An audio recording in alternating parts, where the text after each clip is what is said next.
ರೇಣುಕಾಸ್ವಾಮಿ ಕೊಲೆ ಕೇಸ್ನಲ್ಲಿ ಜೈಲು ಹಕ್ಕಿ ಆಗಿರೋ ನಟ ದರ್ಶನ್ ಮನೆಯೂಟಕ್ಕಾಗಿ ಪರದಾಡ್ತಾ ಇರೋದು ಗೊತ್ತೇ ಇದೆ. ಆದರೆ ದರ್ಶನ್ ಫ್ಯಾನ್ಸ್ ಮಾತ್ರ ಹೆಂಗೆಂಗೋ ಅಂಧಾಭಿಮಾನ ಮೆರಿತಾ ಇದ್ದಾರೆ. ನೆವರ್ ಎಂಡಿಂಗ್ ಅಂಧಾಭಿಮಾನ. ಈಗ ನೋಡಿ, ಅರ್ಚಕನೊಬ್ಬ ಪೂಜೆ ಮಾಡಿ ಫೋಟೋ ತಗೊಂಡೋಗಿ ಗರ್ಭಗುಡಿಲಿಟ್ಟು ಪೂಜೆ ಮಾಡಿರೋದು. ಅಷ್ಟೆಲ್ಲ ಮಾಡಿಕೊಂಡು ಈಗ ಪೇಚಿಗೆ ಸಿಕ್ಕಾಕೊಂಡೆ.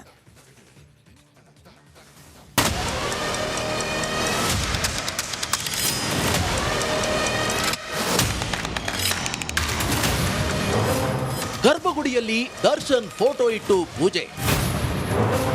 ಅರ್ಚಕರಿಗೆ ಶಾಕ್ ಕೊಟ್ಟ ಧಾರ್ಮಿಕ ದತ್ತಿ ಇಲಾಖೆ.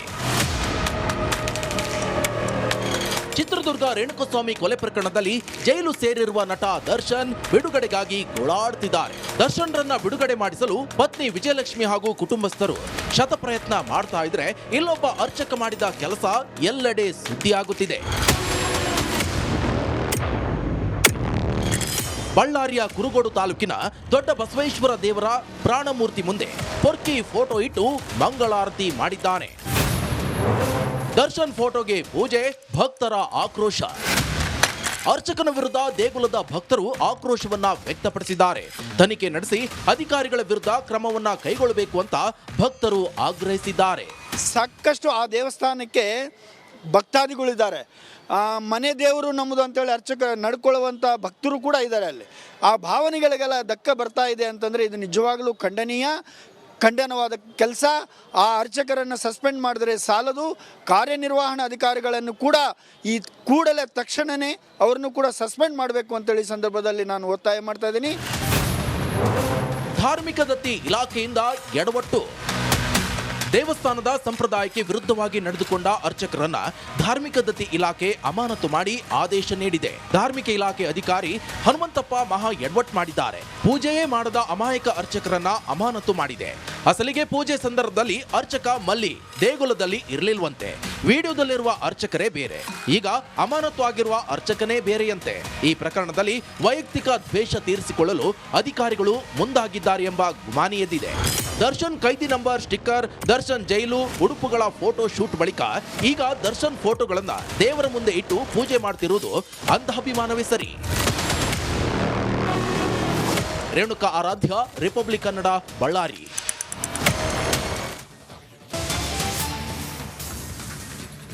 ಕಾಂಗ್ರೆಸ್ ಸರ್ಕಾರಕ್ಕೆ ಈಗ ಮತ್ತೊಂದು ಭ್ರಷ್ಟಾಚಾರದ ಶಾಕ್. ಮತ್ತೊಬ್ಬ ಕಾಂಗ್ರೆಸ್ ಎಂಎಲ್ಎ ವಿರುದ್ಧ ಗಂಭೀರ ಆರೋಪ ಕೇಳಿಬಂದಿದೆ. ನಾನಾದರ್ದೇನ್ ಶಾಸಕ ಬೇಳೂರು ವಿರುದ್ಧ ಹಣಕ್ಕೆ ಬೇಡಿಕೆ ಇಟ್ಟಿದ್ದಾರೆ ಅನ್ನೋ ಆರೋಪ ಕೇಳಿಬಂದಿದೆ. ಹೈಕೋರ್ಟ್ ಜಡ್ಜ್ ಮುಂದೆ ಸಹಾಯಕ ಎಂಜಿನಿಯರ್ ಈ ಆರೋಪ ಮಾಡಿದ್ದಾರೆ. ಶಿವಮೊಗ್ಗದ ಕೆಪಿಟಿಸಿಎಲ್ ನಲ್ಲಿ ಎಇ ಆಗಿರುವಂತ ಶಾಂತಕುಮಾರ ಸ್ವಾಮಿ ಆನಂದಪುರದಲ್ಲಿ ಕೆಪಿಟಿಸಿಎಲ್ ನಲ್ಲಿ ಸಹಾಯಕ ಇಂಜಿನಿಯರ್ ಇವರು ಸ್ಥಳೀಯ ಡಿವೈಎಸ್ಪಿ ಹಾಗೂ ಬೇಳೂರು ಗೋಪಾಲ್ ಕೃಷ್ಣ ವಿರುದ್ಧ ಆರೋಪ ಮಾಡಿದ್ದಾರೆ. ಸುಳ್ಳು ಗಾಂಜಾ ಕೇಸಲ್ಲಿ ನನ್ನನ್ನು ಬಂಧಿಸಿ ಜೈಲಿಗೆ ಕಳಿಸಿದ್ದಾರೆ, ತಲೆಗೆ ರಿವಾಲ್ವರ್ ಇಟ್ಟು ಬೆದರಿಸಿದ್ದಾರೆ ಅಂತ ಶಾಂತಕುಮಾರ ಸ್ವಾಮಿ ಆರೋಪ ಮಾಡಿದ್ದಾರೆ. ನಾಳೆ ದಾಖಲೆ ಸಮೇತ ಕೋರ್ಟ್ಗೆ ಹಾಜರಾಗ್ತೀನಿ ಅಂತ ಕೂಡ ಹೇಳಿದ್ದಾರೆ.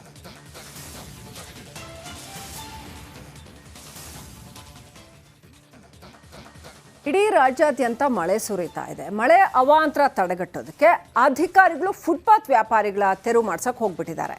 ಹಂಗೆ ಮಾಡಿದ್ರೆ ಹೆಂಗೆ? ಇಂಥದ್ದೊಂದು ಘಟನೆ ಎಲ್ಲಿ ನಡೀತು, ಆ ವ್ಯಾಪಾರಿ ಹೇಗೆ ರಿಯಾಕ್ಟ್ ಮಾಡಿದ್ರು ನೋಡಿ.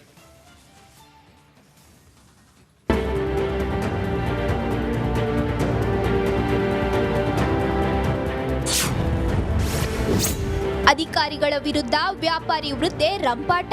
ರಾಜ್ಯಾದ್ಯಂತ ಮಳೆಯಾಗ್ತಿದೆ. ಮಳೆ ಅವಾಂತರದಿಂದ ಯಾವುದೇ ಅನಾಹುತ ಸಂಭವಿಸಿದ್ರೆ ಅದಕ್ಕೆ ನೇರ ಹೊಣೆ ಅಧಿಕಾರಿಗಳೇ ಅಂತ ರಾಜ್ಯ ಸರ್ಕಾರ ಎಚ್ಚರಿಕೆ ನೀಡಿದೆ.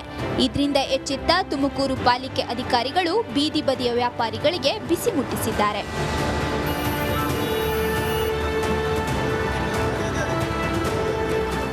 ತುಮಕೂರಿನ ವಿವಿ ಬಳಿಯ ಬಿಎಚ್ ರಸ್ತೆ ಬದಿ ಅಜ್ಜಿಯೊಂದು ತರಕಾರಿ, ಹೂವು ವ್ಯಾಪಾರ ಮಾಡ್ತಿತ್ತು.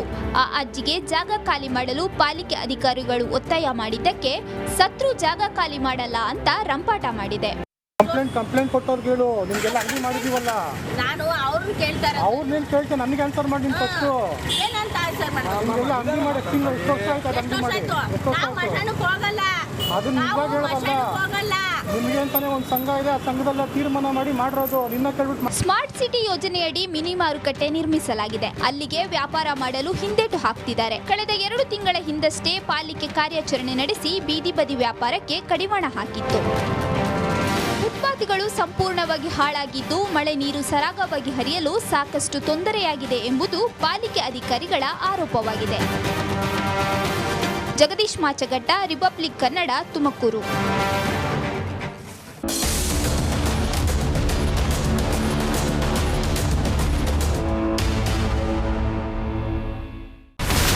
ಇಲ್ಲಿರುವಂತ ಈ ಒಂದು ಗುಡ್ಡ ಕುಸಿದ ಪರಿಣಾಮ ಯಾವ ರೀತಿಯಾಗಿತ್ತು ಅಂತಂದ್ರೆ ಗಂಗಾವಳಿ ನದಿ ಪಕ್ಕದಲ್ಲಿರುವಂತಹ ಉಳುವರ ಎನ್ನುವ ಗ್ರಾಮ ಸಂಪೂರ್ಣವಾಗಿ ಇವತ್ತು ನಾಶ ಆಗಿದೆ. ಮನೆ ಮಠ ಏನಿಲ್ಲ, ಎಲ್ಲ ಹೋಗ್ಬಿಟ್ಟಿದೆ. ಇವತ್ತು ರಿಪಬ್ಲಿಕ್ ಕನ್ನಡ ಮಾಡಿದಂತಹ ಒಂದು ವರದಿಯಿಂದಾಗಿ ಎಚ್ಚೆತ್ತುಕೊಳ್ಳುವಂತ ಕೆಲಸ ಸರ್ಕಾರ ಮಾಡಿದೆ, ಸಚಿವರು ಕೂಡ ಮಾಡಿದ್ದಾರೆ. 2 ಗಂಟೆಗೆ ಸುದ್ದಿ ಮೂಡಿಸಿದ್ದು 6 ಗಂಟೆಗೆ ಎಲ್ಲ ಸಚಿವರು ಮಿನಿಸ್ಟರ್ ಎಲ್ಲ ಬಂದು ಇಲ್ಲಿ ನೋಡೋಗಿದ್ದಾರೆ. ಎಲ್ಲಾ ಜನರಿಗೂ 1,20,000 ಮತ್ತೆ ಅವರಿಗೆ ಮನೆಗೆ 5 ಲಕ್ಷ. ಈ ಸುದ್ದಿಯನ್ನ ಎಲ್ಲ ಒಂದು ಅಧಿಕಾರಿಗಳಿಗೆ ಮುಟ್ಟಿಸಿದಕ್ಕಾಗಿ ರಿಪಬ್ಲಿಕ್ ಕನ್ನಡ ಟಿವಿಗೆ ಧನ್ಯವಾದ ಹೇಳಿ ಇಷ್ಟಪಡ್ತೇವೆ. ಮನೆನೂ ಕೊಡ್ತೇವೆ, ಮಕ್ಕಳ ಶಿಕ್ಷಣಕ್ಕೆ ತೊಂದರೆ ಆಗದೆ ಇದ್ದಂಗೆ ಹೆಲ್ಪ್ ಮಾಡ್ತೇವೆ. 1,20,000 ಮನೆ ಯಾರ್ದ್ರ ಡ್ಯಾಮೇಜ್ ಆಗಿದೆ ಅದನ್ನ ಕೊಡ್ತೀವಿ ಅಂತ ಒಪ್ಕೊಂಡಿದ್ದಾರೆ. ನಮ್ಮ ಕಷ್ಟಕ್ಕೆ ನೀವು ರಿಪಬ್ಲಿಕ್ ಕನ್ನಡದವರಾದಂತ ನೀವು ನೆರವಾಗಿರ್ತಾರೆ ನಾವು ನಂಬಿದ್ದೇವೆ. ಅವರಿಗೆ ಸೂರನ್ನ ಕಲ್ಪಿಸಿಕೊಡೋವರೆಗೂ ಕೂಡ ರಿಪಬ್ಲಿಕ್ ಕನ್ನಡ ಅವರಿಗೆ ಧ್ವನಿಯಾಗಿ ನಿಲ್ಲುವಂತ ಕೆಲಸವನ್ನ ಮಾಡುತ್ತೆ.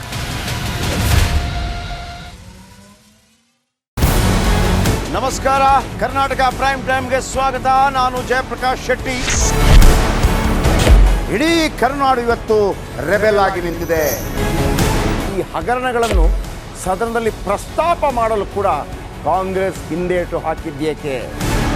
ನಿಮ್ಗೆ ಸಂಬಳ ಅದಕ್ಕೆ, ನಿಮಗೆ ವಾಹನ ಅದಕ್ಕೆ, ನಿಮಗೆ ವೆಪನ್ ಅದಕ್ಕೆ, ನೀವು ಅದನ್ನು ಸೆರೆ ಹಿಡಬೇಕಾಗಿತ್ತು. ನೀವು ವಿದ್ಯುತ್ ಬರ ಇದೆ ಅಂತ ಹೇಳ್ತಾ ಇದ್ದೀರಿ, ಎಲ್ಲಿ ಬರ ಇದೆ ನೀವು ಹೇಳಬೇಕು. ಪಾಕಿಸ್ತಾನ್ ಆಕ್ಯುಪೈಡ್ ಕಾಶ್ಮೀರ್ ಅದು ಎಂದೆಂದಿಗೂ ನಮ್ಮದು. 40 ಮೆಷಿನ್ಗಳು ತಂದಿತ್ತು ನೋಟ್ ಎಣಿಸುವುದಕ್ಕೆ, ಅದೇ ಹಾಳಾಯಿತು. ಮಥುರಾದ ಗಲಾಟೆ ಇದೆಯಲ್ಲ, ಅದು ಸ್ಥಳೀಯವಾಗಿ ಕೂತು ಪರಿಹರಿಸಬಹುದಾದಂಥ ಕಾನೂನಿದೆ. ಗ್ಯಾರಂಟಿ ಯೋಜನೆಯಿಂದ ನಷ್ಟ ಆಗಿದೆ, ಲಾಭ ಆಗಿದೆ, ದಯವಿಟ್ಟು ಹೇಳಿ. Dawood Ibrahim most wanted criminal ಯಾವಾಗಾದ ಅಂದರೆ ಇಲ್ಲಿ ತನಕ ಭಾರತ ದೇಶದಲ್ಲಿ ಓರ್ವ ದಲಿತ ಪ್ರಧಾನಿಯಾದಂಥ ಇತಿಹಾಸವೇ ಇಲ್ಲ.